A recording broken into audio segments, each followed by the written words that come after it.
The Seahawks doubled up at the tackle position in the 2022 NFL Draft. What are some of Abraham Lucas's biggest strengths and weaknesses heading into the NFL? I'll be breaking down his game in our latest Blue Friday installment of Locked On Seahawks. You are Locked On Seahawks, your daily Seattle Seahawks podcast. Part of the Locked On Podcast Network, your team every day.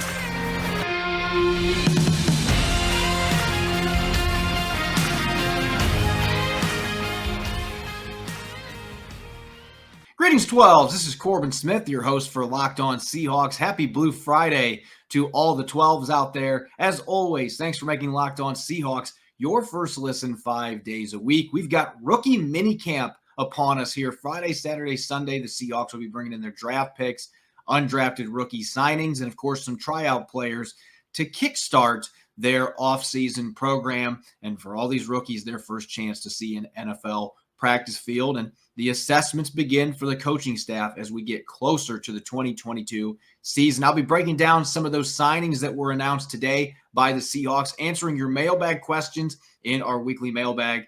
And I'll be continuing our Inside the Seahawks series, checking out Abraham Lucas, the third-round pick from Washington State. Jam-packed episode coming your way, so let's get to it. Now for your lead story here on Locked On Seahawks. Mere hours away from the start of their annual rookie minicamp, the Seahawks signed 4 of their 9 draft picks and 14 undrafted rookie free agents. As expected, this is usually how this plays out. The Seahawks are signing their late-round picks first. You have players that are usually in the 5th, 6th, 7th round that are going to be making around $705,000 as rookies. Those players usually are the first ones that sign their contracts, and all these deals are slotted. So even your first-round picks now, you don't see the holdouts that you used to see with the old CBA. That's changed. You don't see that because they have slotted salaries. Players aren't negotiating for what their contracts are going to look like for the most part. There's some offset language that sometimes leads to a little bit of a dispute, but these typically are taken care of. So Charles Cross will eventually be signed here in the near future by the Seahawks, but they did sign both their 5th-round picks. You have Tyree Smith out of Ohio State as well as Tariq Woolen out of UTSA. And they also signed both their 7th-round picks, receivers Bo Melton and Derek Young. So those 4 players will be under contract when the Seahawks open their rookie minicamp today. Excited to get on the field and begin their NFL careers. As far as the undrafted rookies, the Seahawks did a good job here of signing players at positions that they didn't necessarily address during the draft. They signed 4 safeties, including Bubba Bolden from Miami and Deontay Williams from Nebraska, Scott Nelson from Wisconsin, and then you've got Joey Blount from Virginia. So they really went after the safeties, even though that is not a huge position of need in the present. They do have players like Ryan Neal, Ugo Amadi, and Marquise Blair that are going to be free agents after the 2022 season.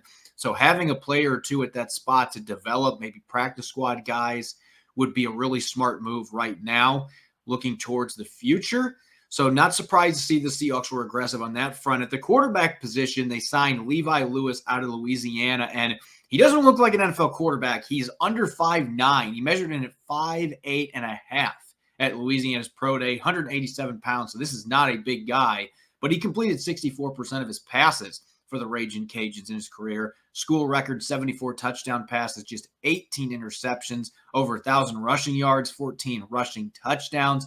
And Louisiana went 13-1, the best record in program history last year with him under center. So this is a player the Seahawks, according to John Schneider, were very excited to sign, and they'll get to see him for the first time on the practice field this weekend, give him a chance to get jump-started and see where he fits into that quarterback room going into the 2022 season.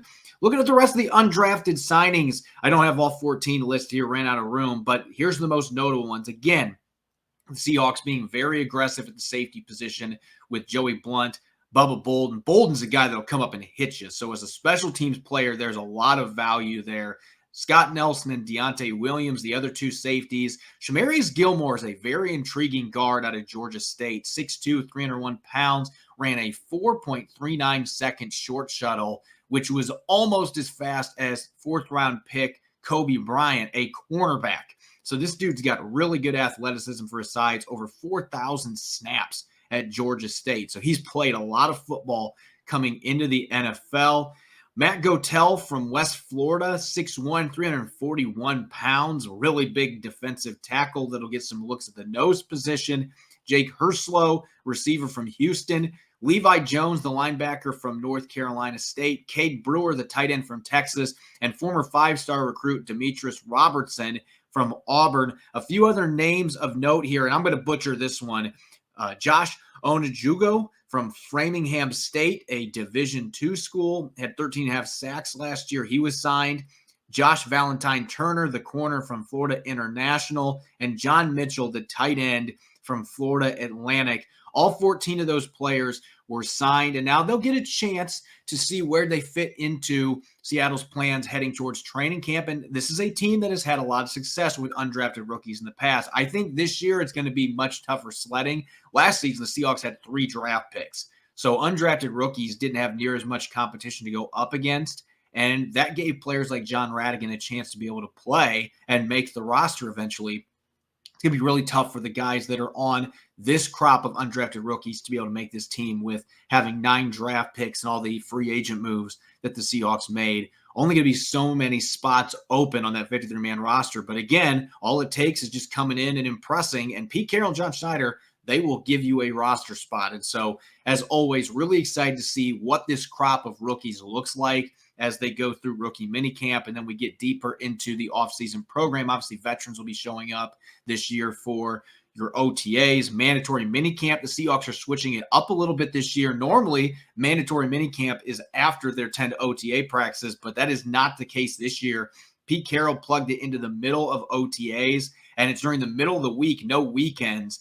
And I think a lot of that had to do with the fact they weren't able to get many veterans to their offseason program last year. Pete Carroll's trying to make it more incentivized here for veterans to come out. And when you're coming off a 7-10 season with all the changes they've had, this is going to be a critical offseason program, especially on defense with the new coaching staff that the Seahawks have. So he wants to get as many of those players there for the mandatory minicamp as possible. So they're going to be doing that from Tuesday through Thursday in early June in the middle of OTAs. This rookie minicamp, though, is a great chance to get things rolling, get some of these young players in, see what they can bring to the table, get some NFL practices under their belt before they get thrown into the wolves with the veterans. So this is one of the exciting times of year, and I would anticipate that in the next couple of days there will be more rookies that sign their contracts. Usually draft classes get signed by late May at this point in time because of the CBA. Again, slotted contracts, not having much to negotiate for rookies coming into the league makes this process much easier for teams to be able to get their players in. And the guys that aren't signed, they'll sign waivers to be able to participate in this 3-day rookie minicamp. So you will see guys like Charles Cross out there on the field, their first practices as Seattle Seahawks. Coming up next, I'm going to answer your questions in our weekly mailbag segment. Tons of questions from you, the 12s. This episode is brought to you by Blue Nile. With Mother's Day coming up right around the corner, whether she prefers a statement piece or everyday subtle elegance, BlueNile.com has fine jewelry options for every mom. Shop high-quality, classic diamond earrings, elegant tennis bracelets, or gemstone pendant necklaces. Blue Nile has jewelry experts on hand 24/7, available via phone or chat to help you find a memorable gift that fits into every budget. This Mother's Day, give mom something she'll treasure forever with fine jewelry from BlueNile.com. And Locked On Sports listeners get $50 off $500 spent. This podcast exclusive is only good through Mother's Day, so use the code Locked On. Again, that's the code Locked On. Every order is insured, ships free, and arrives in discreet packaging that won't give away what's inside. Shop stress-free and find your forever piece. Go to BlueNile.com today.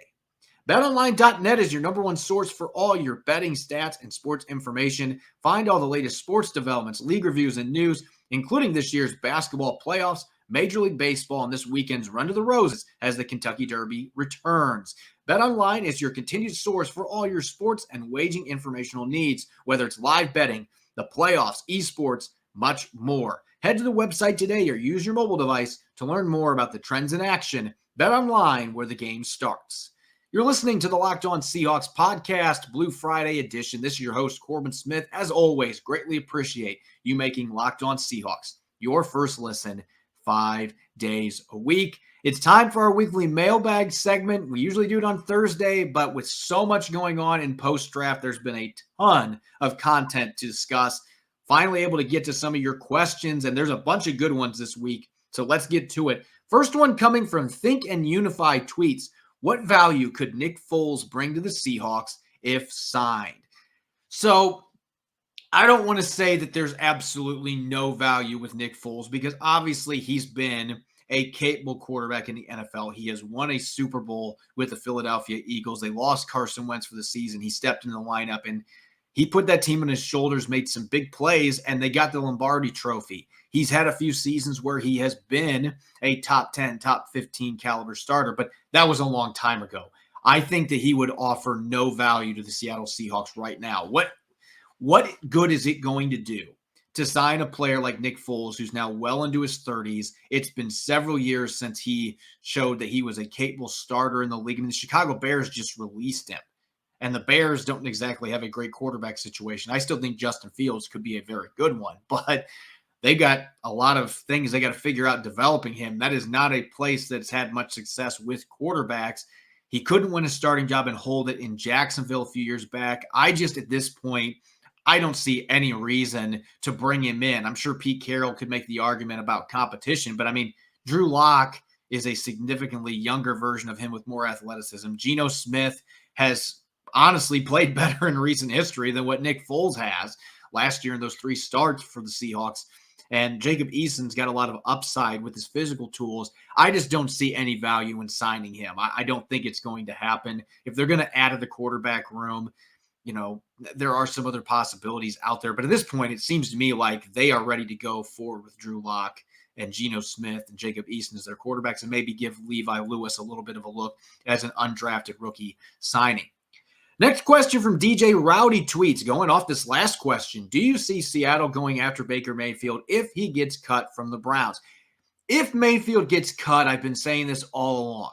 If he is cut outright and the Seahawks don't have to worry about paying really any of that huge salary that he's due, almost $19 million in guaranteed salary for the Browns right now. If they don't have to pay most of that and they can get him for $1.5 to $2 million, then I could see Pete Carroll and John Schneider kicking the tires there. But based on what I have been told in the last couple of weeks, and this was leading up to the draft too, the interest in Mayfield has been lukewarm. There have been some conversations with the Cleveland Browns, but ultimately the Seahawks have no interest in paying the price tag. They don't want to give up draft picks for him. And the sense in the league is that nobody wants to help the Cleveland Browns because they're upset that they gave Deshaun Watson a fully guaranteed contract. I mean, NFL owners and GMs hold grudges against a team that makes a market-changing decision like that, particularly for a player that's dealing with the legal issues that Deshaun Watson is. So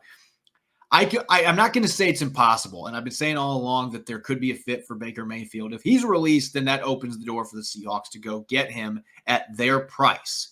But they're certainly not going to be trading for him at this point, and it seems like the interest in him is pretty minimal at this stage. Again, they are confident in Drew Lock and Geno Smith going into the season, whether fans agree with that or not. That seems to be the route they want to take, and the things they said on March 16th about Drew Lock, believing in him, thinking the tools are there to be a starter, they've backed those up by not drafting a quarterback and not going out and trading for a proven starting quarterback like a Baker Mayfield. So we'll see what happens. There's a long game to this as well with a great quarterback class coming in next year, but Pete Carroll's been insisting the Seahawks are going to be competitive, and that will likely be with either Drew Lock or Geno Smith playing quarterback.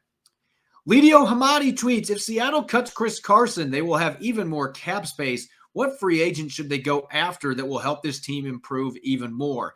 So John Schneider's always looking to add to the roster when we get to this time of year. There's never a stoppage in that. He's constantly looking for ways to improve this team. But I think when you consider where the Seahawks are at right now, they are in the midst of a rebuild, whether John Schneider and Pete Carroll want to use that word. No Russell Wilson, no Bobby Wagner. You just drafted 9 players. You're probably going to have 2 rookie tackles starting for you, at least at some point this year. I mean, this is a team that is in a transition, and I can't see them going out and signing a bunch of veteran players in the third wave of free agency right now. Even if they cut Chris Carson, which is certainly a possibility, that would be with a failed physical. They could do that after June 1st. I could see that happen. In fact, right now, if I had to make a prediction, that's probably what I think is going to happen. But I don't see him really making any other notable signings. They don't need to add any other tackles that are big names. They're not going to be bringing back Dwayne Brown now with Charles Cross being their number 9 pick. That's just not going to happen. Maybe somebody like Jadeveon Clowney could come back if they're wanting to add another versatile pass rusher that has experience playing in a 3-4 and they know well from his year in Seattle. But aside from that, I just can't see. Maybe they'll add a few veterans that are kind of camp bodies. I don't see any like big name moves, though, where they're going to be going out and adding a guy that was a Pro Bowler or an established starter. I just don't see any moves. I think the roster as is going to be close to what we see when camp opens the end of July. Fun Times tweets, was Carlos Dunlap cut because he didn't fit the new scheme or the Seahawks wanted to save cap space? Yes, all of the above. There were several factors at play here. Last year, the Seahawks were leaning towards more 3-4 style looks and playing more of those bare fronts. And Carlos Dunlap just wasn't the right fit for that. And that's why he saw a huge reduction in snaps. He was really efficient in the second half of the season, playing as just a passing down rusher. And was able to get a bunch of sacks late in the season, end up taking the lead for the team. His overall stat line looks pretty good, but early on in the year, he was struggling to produce, and he's getting to be an older player. He was going to be making a decent amount of change this year as well. So I think all those factors went into play. Now, that would be another name I would throw out there. You get past June 1st when the post-June 1st cut designation ends up kicking in. The Seahawks could still at that point reach back out to Carlos Dunlap and say, we'd like to have you back. It would just be as a situational rusher when they're in nickel and dime sets, and it wouldn't be for as much money as he was going to be on the books for this year. I could see that potentially happening, and Dunlap could be back in Seattle this year. But there were a lot of factors at play, and in the price tag that he was going to be on their salary cap with this year, they just weren't going to pay that price with the scheme changes and the players that they were looking for to play those overhang linebacker positions. Just wasn't really a great fit for him. Joey Eastbrook tweets, under Clint Hurtt's 3-4 defense, do you expect Alton Robinson or LJ Collier to have more of an impact on the game compared to previous seasons?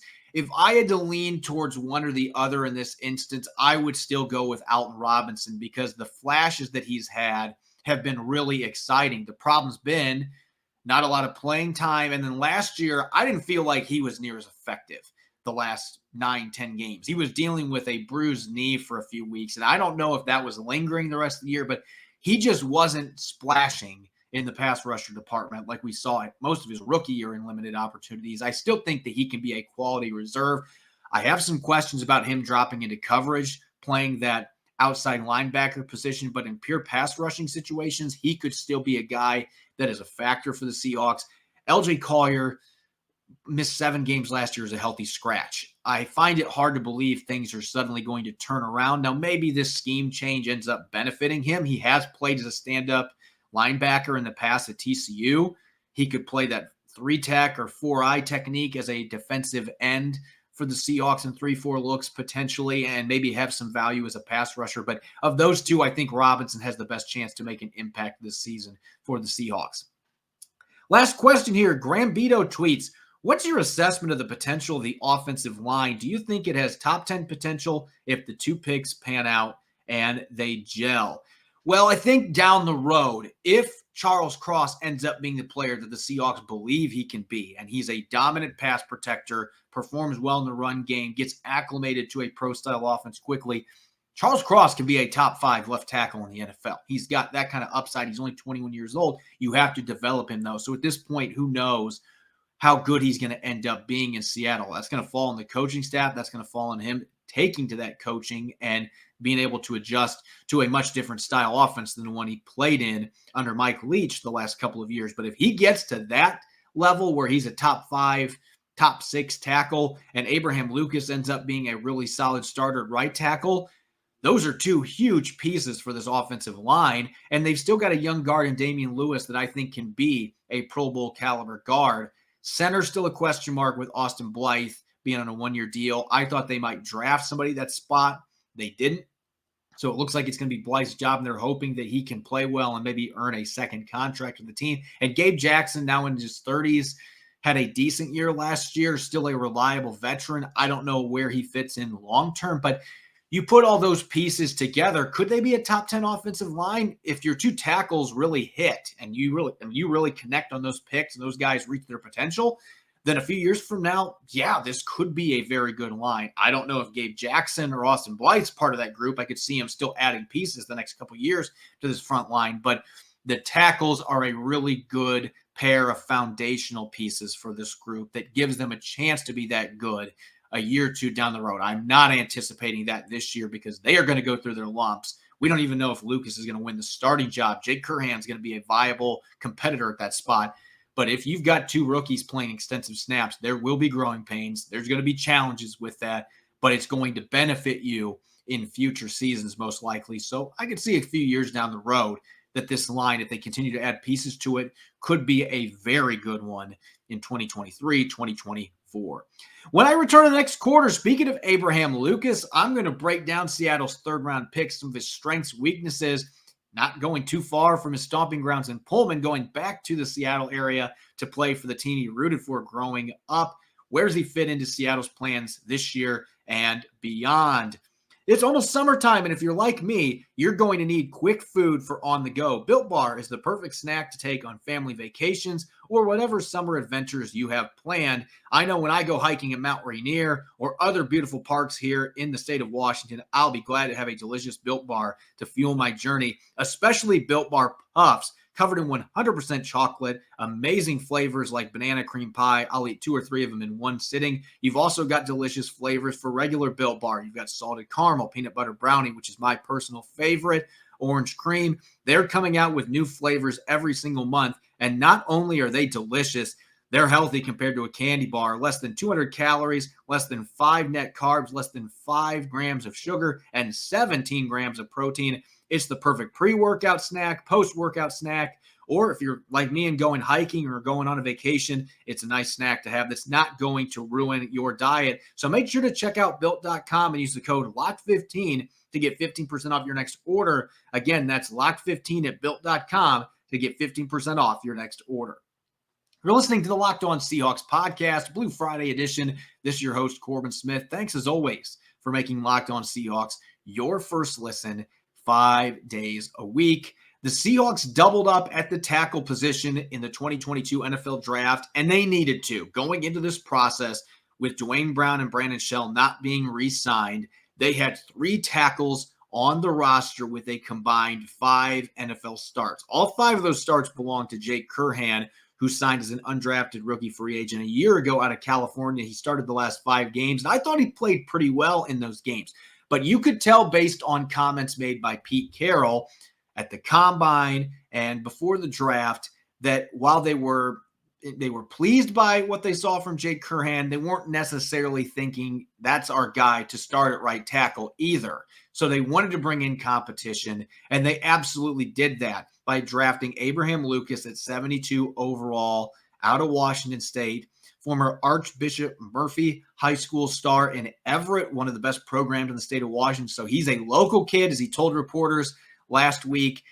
He watched the Seahawks with his dad all the time. His first memory was that awful Super Bowl 40 loss to the Steelers. Not necessarily a result that anyone that was watching that game enjoyed, but lifelong Seahawks fan. Now he gets the opportunity to play for his hometown team, and there's a lot to like about this kid.